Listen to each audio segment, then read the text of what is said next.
halusin lähteä hevostenhoitajan opintoihin, koska hevoset on aina kiinnostunut, mutta mulla ei ole itsellä ollut niin kuin, älyttömän paljon mahdollisuuksia harrastaa niin kuin mitään hevosurheilua.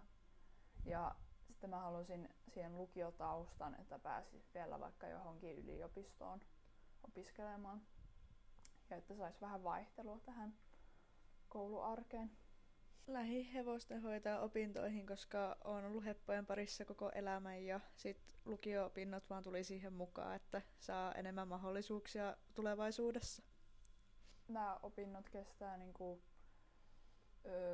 4 vuotta yhteensä ja 3 vuoden aikana on niinku, vuosittain niinku, 1 jakso lukiolla. Ja sitten se on sellaista niinku, lähiopetusta, mutta muuten vaikka joku pitkä matikka on niinku, itsenäisenä voi tehdä sitä. Olen lähijaksoilla ollut lukiossa reipas ja sitten kun ei ole lukiota, niin sitten olen tehnyt itsenäisesti aika monen kurssin tehtäviä, mutta ne sai valita itse, että kuinka monta kurssia ottaa. Olen tehnyt nyt psykologiaa, enkkua, ruotsia ja matikkaa itsenäisesti.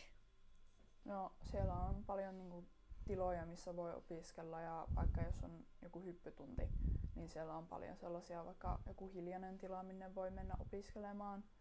Ja siellä on älyttömän hyvä ilmapiiri ja siellä niinku, ihmiset ottaa mukaan niinku, eri, vaikka jos on jotakin ryhmätöitä. Onhan se vähän jännittänyt, mutta kyllä se on mukava sitten, kun pääsee johonkin porukkaan mukaan. Musiikkilukiolla on oikein mukavaa, että vähän väliä kuuluu musiikkia ympäriltä, mutta on siellä niitä hiljaisiakin paikkoja, jos ei jaksa kuunnella. No joo, helpompaa mitä mä ajattelin, että olihan se nyt jännittävää, mutta... Me kuljetaan sinne bussilla. Niitä on nyt 2 bussikyytiä aamulla, mutta 1 sitten tuossa iltapäivällä.